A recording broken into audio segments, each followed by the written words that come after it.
44তম আগরতলা বইমেলা আগামী কালকে 2 জানুয়ারি থেকে শুরু হবে। আগামী 13 দিন এই মেলা আগামী 14 জানুয়ারি পর্যন্ত চলবে। আগামীকালকে বিকেল 4টের সময় আমাদের হাবানিয়াস্থিত যে মেলা গ্রাউন্ড আছে, ইন্টারন্যাশনাল ফেয়ার গ্রাউন্ড, সেখানে মাননীয় মুখ্যমন্ত্রী এবং ওটা উদ্বোধন করবেন, যেখানে অন্যান্য বিশিষ্ট অতিথিরা উপস্থিত থাকবেন। এই ব্যাপারে আমাদের যা যা স্টেপ আছে সবগুলি মোটামুটি নেওয়া হয়েছে। বিভিন্ন দপ্তর এই ব্যাপারে যথোপযুক্ত সাহায্য করেছেন। এবার বইমেলার মধ্যে আমাদের থিম হচ্ছে বন্দে মাতরম।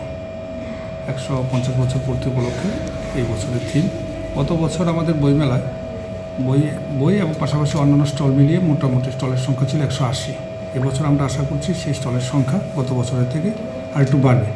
এখন পর্যন্ত আছে যা আছে 183 বা তার থেকে বেশি হতে পারে। একটা ফাইনাল পিকচার আমরা কিছুক্ষণের মধ্যে পেয়ে যাব। আর এবছর বইমেলা যেমন সবসময় বইমেলার একটা অঙ্গাঙ্গিভাবে অংশ থাকে, বিভিন্ন ধরনের কালচারাল অনুষ্ঠান। সেই কালচারাল অনুষ্ঠানও প্রতিদিনই অনুষ্ঠিত হবে। সেখানে জনজাতিদের জন্য নির্দিষ্ট স্লট থাকবে, ক্লাসিক্যাল প্রোগ্রামের জন্য নির্দিষ্ট স্লট থাকবে। এছাড়া হবে কবি সম্মেলন, গ্রন্থ প্রকাশ, বিভিন্ন যে সমসাময়িক যেসব ইস্যু আছে তার উপর যে আমাদের এক্সট্রাপোর্টেটিভ ডিসকাশন,